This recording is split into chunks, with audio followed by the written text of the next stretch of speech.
Di naman namimili ng dadaanan ang bagyo, pero ang ayuda, namimili ng bibigyan. Mga kupal talaga, Lola. Ano? Tay, Hoy, bumaong ka na at pumunta sa palengke. Bumili ka ng makakain natin. ay naku Linda, ako na naman. Magandang binibini. Magkano ang iyong mga tahong? Alin po ang gusto ninyo? Yung mga nakabuka? Siyempre, yung mga bukas. Yay! Scatter paldo. Pwede ba kitang makasama mamayang gabi, ha? Oo ba? Tatanggihan ba kita ngayong paldo ka? 4 hours later. Lolo, saan ka na naman pupunta? Sampa. Eh di sa San Leonardo, kaibigan ko. Apo! Aalis na ko! Sarado mo ang pinto! Sige, Lolo. Ingat ka po. 8 hours later. RJ! Apo! Ibili mo ako ng gamot. Parang sumama ang tiyan ko.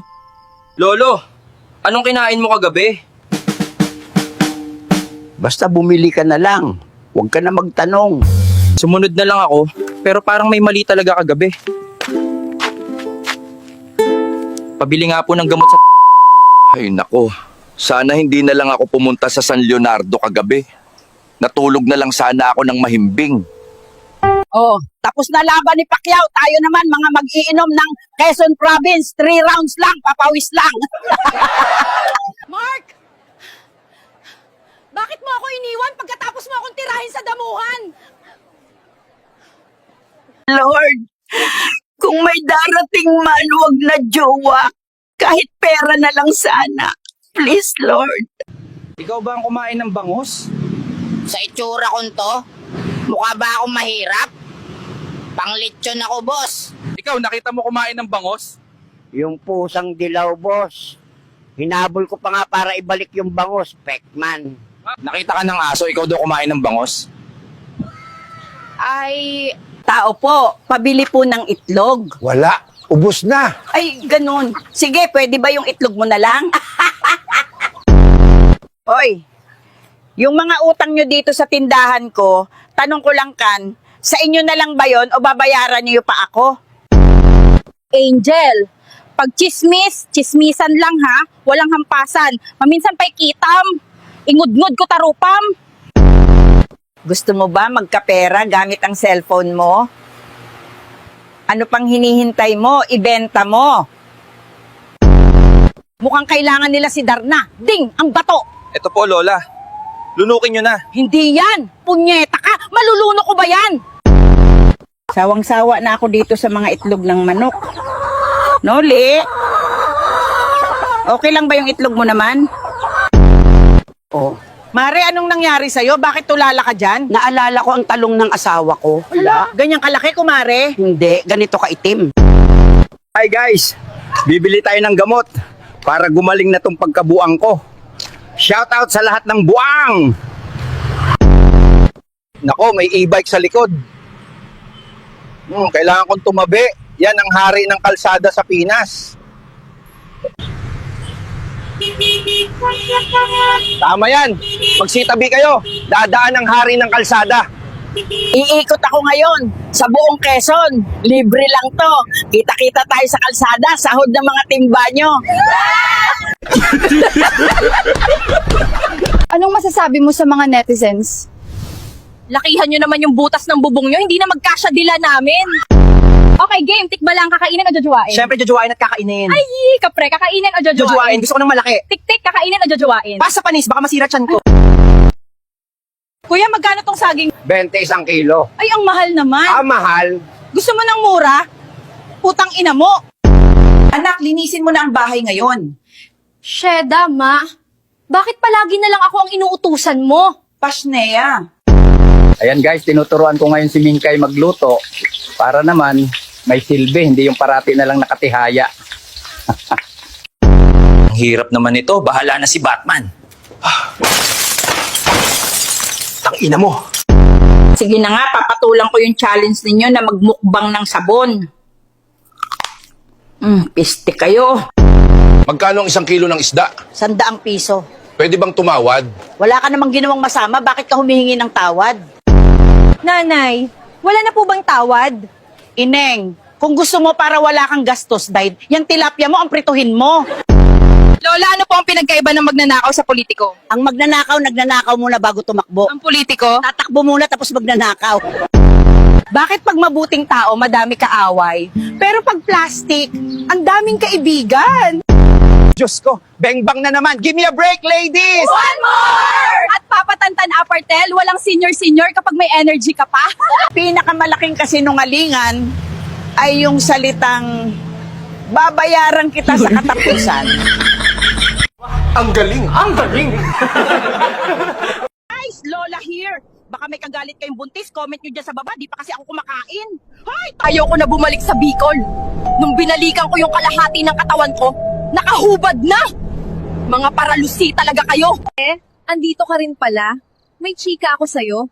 Buntis na naman best friend mo at hindi asawa niya ang ama. Talaga, te? Kuya, kukunin ko na yung pinaayos ko. Ito yung resibo. Isang taon na to, ma'am. Ngayon mo lang naisipan kunin. Isang taon na to, ma'am. Ngayon ko lang nahanap yung resibo. Ngayon ko lang nahanap yung resibo. Wow, ha? Congrats! Sumahod ka na naman ng walang ginagawa. Linda, pupunta ako kila Jepoy, kaarawan niya. Tapos dadaan ako kila paring Eko. Magiinom ka na naman, nakamotor ka pa. Eto, 1,000 pang ambag mo. Paring Iko, kumapit ka mabuti, bibilisan ko na. Paring Nestor, ihinto mo na, maglalakad na lang ako. Ang bilis mo magpatakbo. Akala ko sa baha ako mamamatay. Langya. Sa inggit pala. Tatang, ano naman yung hawak-hawak ninyo? Mga dalubhasa lang ang nakakagawa nito. Ito ang bago kong imbento. Ito ang alarm clock bomb.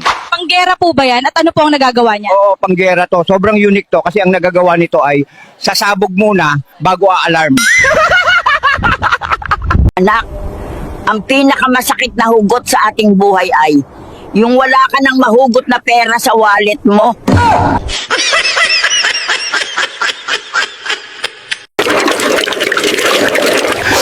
Ang hirap na ng buhay ko.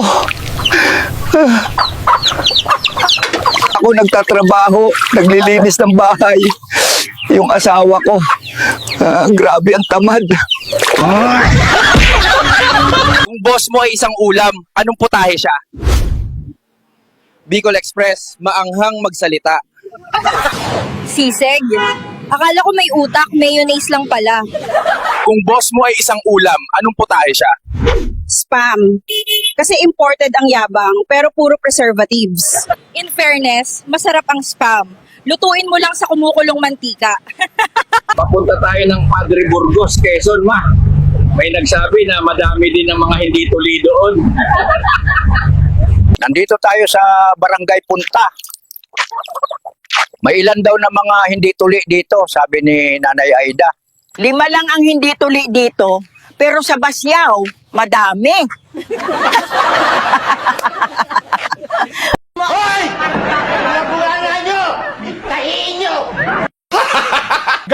Linda, pupunta na ako sa bukid. At huwag ka na pumunta mamaya. Nahihiya si Lando pag may mga babae. Lourdes, kahit pinapawisan ka na amoy pinipig ka pa rin. Naku, Mang Nestor, talaga naman, pinapataas niyo ang balahibo ko. Aida, ang pagmamahal ko sa'yo ay parang sinigang. Maasim pa rin kahit matagal na. Nako, Cardo, yung mukha mo parang sinigang, sobrang asim. Carding, hindi mo na ako mahal, di mo na ako tinatawag na baby. Naku naman, Aida, ang baby ay pang 3 years old lang. Ikaw puro kulubot na, may SSS ka na. Lola, kung ikaw po ang tatanungin, mayroon po ba kayong idea kung bakit bumabaha sa Pilipinas? Kasi maraming buhaya sa Pilipinas. Alam naman natin na paborito ng buhaya ang tubig. Dok, Gusto kong magpalagay ng breast. magpapasexy ka, Lola. Ay hindi po, breast sa ngipin para umayos ngipin ko. Dili tungo kay made in China, piki na dayon. Akong amiga man gani, made in Philippines, piki na, plastic pa. Describe your boss without using bad words. Cute siya. Ang sarap niyang sabunutan. Describe your boss without using bad words. Trusting siya. Ibig sabihin, lahat kami walang training. Describe your boss without using bad words. Magaling mag-motivate. Like, usually gamit fear and intimidation. Describe your boss without using bad words. Supportive siya. Lagi kaming sinusuportahan sa overtime. Describe your boss without using bad words. Inspirational siya na kaya gusto ko na lang magnegosyo. Describe your boss without using bad words. Nakaka-inspire siya to look for other jobs. Describe your boss without using bad words. Leader siya, laging nauuna umuwi. Describe your boss without using bad words. Malakas siyang maka-inspire ng resignations. Totoo naman eh. Describe your boss without using bad words. Team player. Pero nasa ibang team lagi. Describe your boss without using bad words. Hindi siya toxic, pero lahat ng umalis, gumaan ang buhay. Char. Nako, baka kaya di mo sila nahuhuli. Kasi sa Gcash na sila nag-uusap. Mare, balita ko may artista sa plaza at sobrang gwapo daw. Talaga, Mare, bilisan natin. Mare, ayan siya, di ba? Ang gwapo. Asan Mariang sa stage? Jatay, ang hilig mo sa exotic, dyan ka na nga. Hello? Sino na naman yung mga pakain-kain ng chichirya dyan sa opisina? Bakit lagi ba silang gutom? Oh, makinig ka, gawa ka ng snack section ha? Punuin mo ng mga piatos, Oishi, Cracklings, Nova, Mangwan at Doritos. Ha, alam ko naman eh, minsan nakakatanggal talaga ng stress yan. Ang ibang lalaki parang leche plan. Minsan sweet at minsan leche. Anak, wag mo idahilan ang lamig ng panahon para hindi ka maligo. Ang laki na ng gasto ninyo sa motor ninyo. Pero ganyan lang ang takbo. Mabagal. Sige, habulin nyo ako kung kaya ninyo. Pitch bike lang na karburador ang baong ko dito sa Rusi ko. Hello? Kung iniisip mo mag-shot mamaya, nako, nasa tamang pag-iisip ka. Tara. Pare, ang sarap pala ng beer kahit walang yelo. Nabitin ako doon sa pinuntahan natin kanina. Oo nga, pare. Lintik na, hoy. Andyan pala sa inyo yung arinola ko. Kanina ko pa hinahanap. Hindi yan, beer. Ihi yan, ihi yan. Ang swerte ng mga kabataan ngayon, may pa-milk tea at burger pa kapag naboboring sila sa bahay nila. Samantalang kami noon, kailangan mo pang lagnatin bago ka nila bilhan ng Royal at Skyflakes. Nabanggit sa SONA, bibigyan daw ng laptop ang mga guro. Kung nagkataon, ngayon pa lang ako magkaka-laptop in my 20 years in service. Si Cinderella, nahubaran lang ng sapatos, nagka-love life na. Ikaw, hinubad mo na lahat, single ka pa rin.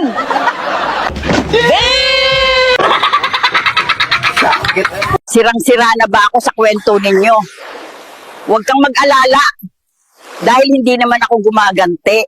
Tatandaan nyo lang ito, na ang bulok na prutas ay kusang bumabagsak. Hintayin mo si karma. Hoy! Hindi lahat ng pango ay pangit. Yung iba, maputi lang, pero walang ganda. Saan kayo punta mga koys? Ako si Mark at eto ang mga barkada ko. Papunta kaming Lapuyan, subanin kami. Makaalis na nga, ang tapang nyo mga subanin. Magpa-money hunting ako. Hanapin nyo tong pera. Dito, bilisan nyo, unahan to. Sa mga estudyante dyan, mag-aral kayo ng mabuti, wag puro love life. Shoutout sa'yo, Christian Garcia. Nandito na kami ng asawa ko sa itaas ng bundok. Huwag mo kami ibababa dito hanggat hindi siya pumapayag na magbimbang kami. Junjun, nakita ko sa post na kasama mo, nag-release na daw kayo ng incentive. 1 hour later. Ito na oh. Akala ko kasi di mo ako bibigyan eh. Pwede ba naman yun? Hello? Punta ka dito sa office ko. Di ba gusto mo ma-promote next month? Ano kaya masayang gawin pag ganitong maulan? Di ba gusto mo ma-promote? Kahit ano sir, gagawin. Anak, Masarap ba sir? syempre. Malapit ka na maging manager.